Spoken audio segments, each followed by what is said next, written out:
किसी गांव में एक किसान रहता था। वह बहुत ही गरीब था। उसके पास जमीन का एक छोटा सा टुकड़ा था जिस पर वह खेती करता था और उसी से उसका गुजारा होता था। और किसान का पूरा परिवार उसी पर निर्भर था। गर्मी का मौसम था, बहुत ज़्यादा गर्मी थी, फिर भी किसान अपनी खेती में काम कर रहा था। पसीने से लथपथ किसान बुआई के लिए खेत में काम कर रहा था। इसी बीच खेत में खुदाई करते समय जमीन से एक बड़ा पीतल का बर्तन मिला। ये क्या है? लगता है कोई बर्तन है, पर मेरे जमीन पे ये बर्तन कहाँ से आया? किसान ने सावधानी से बर्तन को निकाला। पहले तो उसके समझ में नहीं आया कि बर्तन का क्या करे। आखिर में उसने बर्तन को साफ किया और खेत के बाहर रख दिया। वह घर से जो भी खाना लाया था वह सब उस बर्तन में रखकर फिर से खेत के काम में लग गया। दोपहर को जब वह खाने के लिए रोटियां निकालने के लिए बर्तन के पास गया तो हैरान रह गया। उसमें रोटियां ही रोटियां भरी हुई थी। तब किसान को पता चला कि वह एक जादुई बर्तन है। उसमें जो भी चीज़ डालो उसका 10 गुना होकर बाहर आता है। किसान ने तृप्त होकर खाना खाया और उसके बाद किसान संतुष्ट होकर बर्तन को घर ले आया। अरे भाग्यवान, कहाँ गए? सुन रहे हो क्या? देखो, आज मुझे खेत में क्या मिला है। यह एक जादुई बर्तन है। इसमें जो भी डालो 10 गुना होकर बाहर आ जाता है। किसान के परिवार के सभी बहुत खुश थे। सोच रहे थे अब हमारा सब दुख दूर हो जाएगा। वह गरीब किसान लालची नहीं था, बल्कि वह धैर्यवान और समझदारी से उसने उस जादुई बर्तन का इस्तेमाल किया। उसे जब भी किसी चीज़ की ज़रूरत होती तो बर्तन से तुरंत प्राप्त कर लेता था। समय गुजरने के साथ साथ उसके बर्तन के बारे में गांव के जमींदार को पता लगा। जमींदार बेहद लालची था और उसे लगा कि ऐसी ही जादुई चीज पर तो उसका अधिकार होना चाहिए। रामू, रामू, कहाँ मर गए? ए रामू, सुन रहे हो क्या? जी जी सरकार, जी सुन रहा हूँ सरकार, बताएं सरकार। अरे रामू, मैंने सुना है कि किसी गरीब किसान के घर में कोई जादुई बर्तन है। उसमें जो डालो वह 10 गुना हो जाता है। क्या उसे ये पता नहीं मैं यहाँ का जमींदार हूँ और उस पर मेरा पूरा अधिकार है। जाओ और उस किसान और उस जादुई बर्तन को मेरे पास ले करके आ जाओ। अगले ही पल जमींदार के आदेश पर रामू ने किसान को पकड़ कर ले आया। किसान को धमका कर कहता है, जादुई बर्तन जिस भूमि से मिला है वह मेरी जमींदारी में आती है। इसीलिए बता, उस बर्तन पर किसका अधिकार बनता है? यह ठीक है हजूर कि यह भूमि आपकी जमींदारी पर आती है, पर बर्तन जिस खेत से निकला है उस पर मैं खेती करता हूँ और वह खेत मेरा है। अतः आप ही बताएं, बर्तन पर मेरा ही अधिकार बनता है। किसान गिड़गिड़ाया, लेकिन जमींदार ने बहुत धमकाया। बक्सा पाकर जमींदार बहुत खुश हुआ, मगर किसान का रो रो कर बुरा हाल था और बेचारा गरीब किसान रो रो कर अपनी नसीब को कोसते हुए अपने घर आ जाता है। कुछ लोगों ने जादुई बर्तन की खबर मंत्री जी के पास पहुंचा दी। पहले तो उसे विश्वास नहीं हुआ, फिर उसने अपने विश्वसनीय सेवक को बर्तन की सच्चाई परखने के लिए कहा। जब मंत्री जी को सारी सच्चाई पता चली तब मंत्री जी ने जमींदार को बुलावा भेजा। मंत्री जी जमींदार को डराते हुए कहा, हमें पता चला है कि तुम्हारे पास एक जादुई बर्तन है। उसे तुरंत हमारे हवाले कर दो। इसी जादुई बर्तन को हाथ से निकालते हुए देखकर जमींदार की हालत खराब होने लगी। उसने मंत्री जी से बहुत विनती की, पर मंत्री नहीं माना। जादुई बर्तन पाकर मंत्री मतवाला हो गया। विरोधियों को यह अच्छा मौका मिल गया। उन्होंने बर्तन के साथ साथ मंत्री के निकम्मेपन की खबर भी राजा तक पहुंचा दी। बर्तन की बात सुनकर राजा अधीर हो उठा। वह अपने सेनापति के साथ मंत्री के घर के लिए निकल पड़े। देश की सारी जमीन राजा की ही होती है, इसीलिए जादुई बर्तन पर भी राज्य की राजा का अधिकार है। क्या ये बात मंत्री जी आपको पता नहीं है? जी जी महाराज, मैं अभी जादुई बर्तन लाता हूँ। ऐसा कहते हुए मंत्री बड़े दुखी मन से जादुई बर्तन को लाकर राजा को दे देता है। जादुई बर्तन को पाकर राजा बहुत खुश हो गए। सबसे पहले राजा ने जादुई बर्तन की मदद से अपनी खजाने की वृद्धि की। फिर राजा को उस बर्तन की सुरक्षा को लेकर चिंता हुई। राजा हर कीमत पर उस बर्तन को अपने साथ रखना चाहता था। राजा ने सोचा कि इसका रहस्य ज्ञात करना चाहिए। आखिर इस बर्तन में है क्या? यह जानने के लिए राजा उसमें प्रवेश कर बैठा। जब बाहर निकला तो उसके पीछे पीछे 10 राजा बाहर निकले। असली राजा का कुछ पता नहीं चल रहा था। वह राज सिंहासन में कब्जा करने के लिए एक दूसरे से लड़ते लड़ते जादुई बर्तन टूट गया। यह जानकर किसान को बेहद दुख हुआ। वह अपने आप को कोसने लगा कि कितना अच्छा होता कि मैं बर्तन को जमीन में ही गड़ा रहने देता।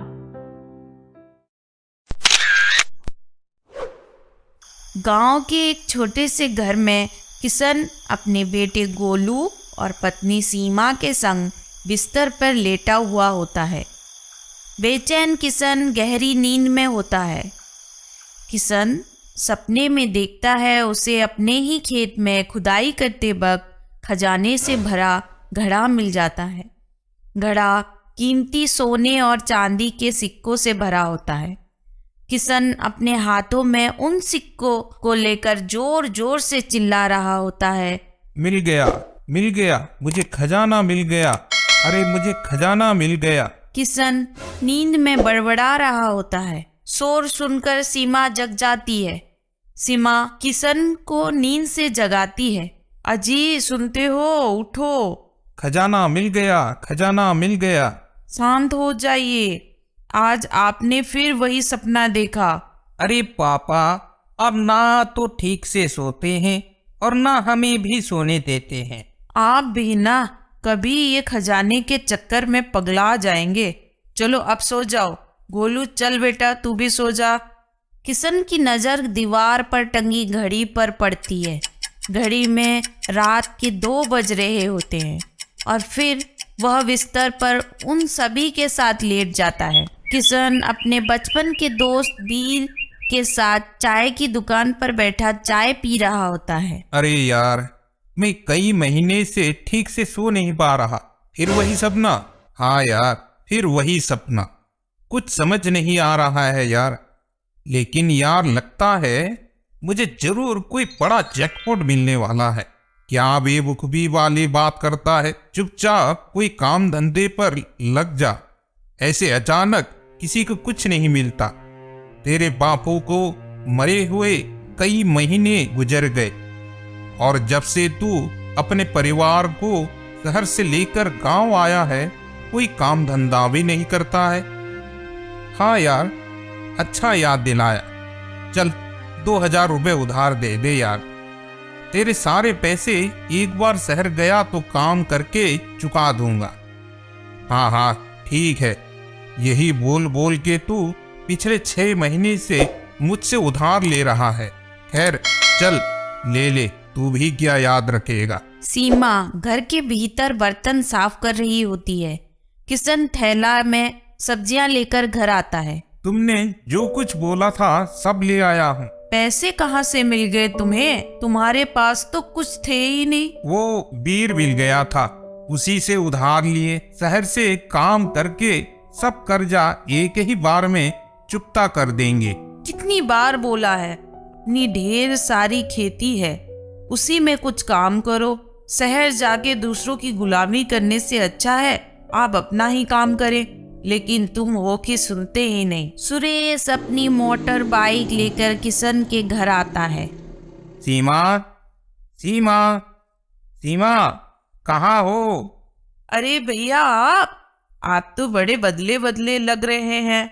कोई लॉटरी लग गई क्या? नहीं नहीं, मुझे बाबा भैरवनाथ की कृपा से नौकरी मिल गई। बाबा भैरवनाथ? हाँ, बाबा भैरवनाथ बड़े ही पहुंचे हुए ज्ञानी है। तुम्हारी अंतर आत्मा के भीतर की सारी बातें वो जान लेते हैं। क्या तुम हमें बाबा से मिलवा सकते हो? हाँ हाँ, क्यों नहीं। किशन, सीमा और सुरेश सभी बाबा के आश्रम में एक साथ बैठे होते हैं। बाबा, ये किशन है और ये इनकी पत्नी सीमा है। ये सभी आपसे मिलना चाहते हैं। ठीक है बच्चा। बाबा, मैं कई महीनों से अपने खेतों में कोई खजाना मिलने का सपना देख रहा हूँ। क्या सच में मेरे खेतों में कोई खजाना दबा पड़ा है? हाँ बाबा, बताइए ना। हाँ बच्चा, सच में तुम्हारे खेतों में खजाना छिपा पड़ा है। तो बाबा, वह खजाने कैसे मिलेगा? सब्र रखो बेटा, बताता हूँ। बाबा अपने सामने जल रहे यज्ञ में मंत्र पढ़ते हुए विभूति डालते हैं। सभी की नजर बाबा पर होती है। बेटा, तुम्हें अपने खेतों में हल चलाने होंगे, फसल बोने होंगे, और जब फसल पक के तैयार हो जाए तो मेरे पास फसल लेके आ जाना। फिर मैं तुमको बताऊंगा खजाना कहाँ पे मिलेगा। किशन अपने खेती में ट्रैक्टर से जुताई कर रहा होता है। सीमा और किशन दोनों खेतों में बीज बोते हैं। सीमा किशन और गोलू को थाली में खाना परोस कर देती है। देखते ही देखते आज न जाने कैसे 4 महीने गुजर गए। हाँ, अब वो दिन दूर नहीं जब बाबा हमें खजाने के बारे में बता देंगे। हाँ, तब पापा आप हमें कार में घुमाएंगे ना? हाँ बेटा, हम उन पैसों से नई कार लेंगे। किशन और सीमा अपनी खेती में पूरी तरह से तैयार फसल के बीज खड़े होते हैं। उन दोनों के चेहरे पर मुस्कान होती है और तभी फसल के कुछ हिस्से लेकर वह बाबा के आश्रम में आते। तो बच्चा, तुम्हारे खेतों में फसल पक के तैयार हो गया? हाँ हाँ बाबा जी, तैयार हो चुका है। बच्चा, ये फसल ही हमारी मेहनत का फल है। हम इस धरती को अपने खून पसीने से सींचते हैं और बदले में ये धरती हमें फल देती है। बेटा, यही तुम्हारा असली खजाना है। इस संसार में हम बहुत कुछ पाने की कल्पना करते हैं, लेकिन सच्चे मन से मेहनत नहीं करते। खैर, आज मुझे खुशी है कि तुमने मेहनत की और उसका फल तुम्हें मिल गया। बेटा, यही तुम्हारे लिए सही मायने में खजाना है। किशन और सीमा दोनों मुस्कुराते हैं और बाबा से उनका आशीर्वाद लेते।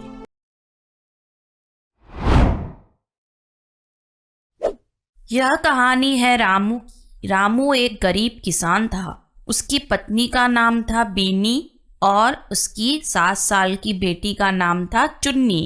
रामू था तो बहुत मेहनती, लेकिन उसकी मेहनत के अनुरूप उसे फल नहीं मिलता था। रामू और उसकी पत्नी सारा दिन खेत में लगे रहते थे। एक दिन की बात है।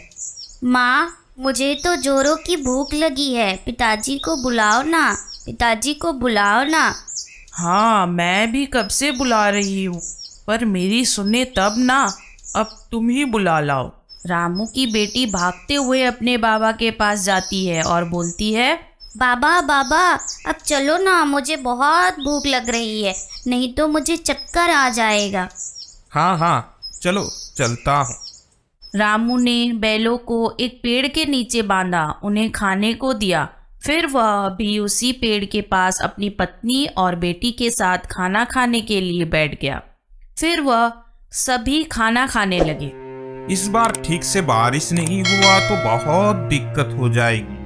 पिछले साल की सारी मेहनत ठीक से बारिश ना होने के कारण पर बर्बाद हो गई थी। बस इस बार ऐसा ना हो। वह बातें कर रहे थे कि चुन्नी ने कहा, बाबा मेरा खाना तो हो गया, मैं अब खेलने के लिए जाऊं? अभी तो खेल के आए थे, फिर से? ठीक है, जाओ, पर अपना ध्यान रखना। चुन्नी मुस्कुराते हुए खेलने के लिए चली जाती है। इस बार फिर से उसने खेतों की जुताई तो की थी, लेकिन बीज और खाद खरीदने के लिए पैसे उसके पास नहीं थे। पिछले बार तुम्हारा गहनी बेचकर बीज और खाद का इंतजाम हो गया था, पर इस बार पैसे कहाँ से लाओ, कुछ समझ में नहीं आ रहा है। लाला के पास जाने के अलावा और चारा भी क्या है हमारे पास? मुझे उसके पास जाने का बिल्कुल भी मन नहीं करता। वह बहुत ही बदमाश है। एक बार जो उससे पैसे ले लिया तो उसका ब्याज कभी भी खत्म नहीं होता है। पता नहीं उसका हिसाब कौन सा है। रामू को पूरी रात नींद नहीं आई। उसे समझ नहीं आ रहा था कि पैसों का इंतजाम कैसे होगा। पूरी रात सोचने के बाद अगले दिन सुबह रामू लाला के पास पैसे के लिए चला जाता है। अरे रामो, कहो कैसे आना हुआ? कुछ पैसे की जरूरत थी, बीज और खाद लेना था। इसमें डरने की क्या बात है? हम तो बैठे ही हैं जरूरतमंदों की सेवा के लिए। अरे रामू, यह जीना भी कोई जीना है भला? अगर आप किसी के काम नहीं आए तो मैं तो भगवान का लाख लाख शुक्रिया अदा करता हूँ कि उन्होंने मुझ जैसे इंसान को तुम लोगों की सेवा के लिए चुना है। लाला की बात को सुनकर रामू को गुस्सा तो बहुत आ रहा था, क्योंकि पूरे गांव को उसकी असलियत पता थी। फिर भी वह चुपचाप उसकी बात सुन रहा था, क्योंकि इस समय वही उसकी मदद कर सकता था। क्या सोचने लग गए रामू? कितने पैसे चाहिए? बोलो भी। जी 10,000। अरे 10 लो या 20, लेकिन तुझे तो पता है ना, ब्याज 20% से कम नहीं लगेगा। रामू पैसे लेकर रास्ते में ही सोच रहा था।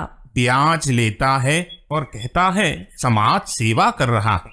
दुख की बात यह है कि ऐसे लोगों की ही भगवान मदद करता है और हम जैसे लोग दर दर की ठोकरें खाते हैं। बस इस बार बारिश ठीक ठाक हो जाए, लाला का एक एक पैसा जल्दी से चुकता कर दूंगा। रामू पैसे लेकर सीधा दुकान पे जाता है और खेत के बीज और बाकी सामान लेकर घर आ जाता है।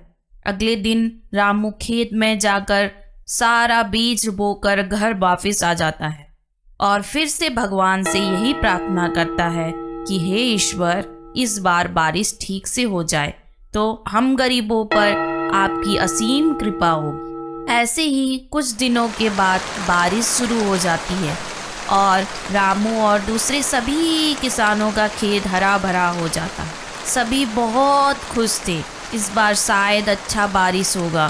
पर वही हुआ जिसका डर था। बारिश पूरी तरह नहीं हो पाया। सबको फिर से सूखे का सामना करना पड़ा। पूरे गांव के किसान एक बार फिर से परेशान हो गए। अगर ठीक से बारिश नहीं होगी, फसल तो मर जाएंगे। यही ख्याल सबके मन में आ रहा था। दिन बीतता जा रहा था, लेकिन बारिश का नामो निशान नहीं था। आखिरकार वही हुआ जिसका डर था। इस साल भी बादल थोड़ा ही बरस कर चला गया। इस साल भी उतनी बारिश नहीं हुई जितने की जरूरत थी। बारिश के अभाव में किसानों की सारी मेहनत बर्बाद हो गई। लेकिन इन सब बातों की फिक्र लाला को कहाँ था। वह गांव वालों से अपने पैसे लेने के लिए निकल पड़ा। हरिया, रे हरिया, कहाँ मर गया? कहीं जहर खा के मर तो नहीं गया? भला कितनी देर लगती है? दरवाजा खोलो। दरवाजा खोलने में इतना देर? अरे चल, मेरा पैसा निकाल। पैसे तो अभी नहीं है। आपको पता है इस बार भी बारिश नहीं हुई है, खेतों में फसल मर गई है। तू भी जाके मर जा, लेकिन मेरे पैसे देकर मरना, ठीक है ना? कहाँ से लाऊं पैसे, कुछ समझ में नहीं आ रहा है। क्या मैं कैसे बताऊं कहाँ से लाएगा पैसा? पैसे चोरी कर डाका डाल, मुझे नहीं पता तू कहाँ से लाएगा। मुझे मेरे पैसे चाहिए, बस इतना तू अच्छी तरह से समझ ले, वरना तू बाकी जानता ही है। लाला के डर से हरी और बिरजू ने गांव की ही पीपल के पेड़ से लटक कर आत्महत्या कर दी। उन दोनों की बेटियां चुन्नी की सहेली थी। अब तो चुन्नी के मन में भी डर समा गया था।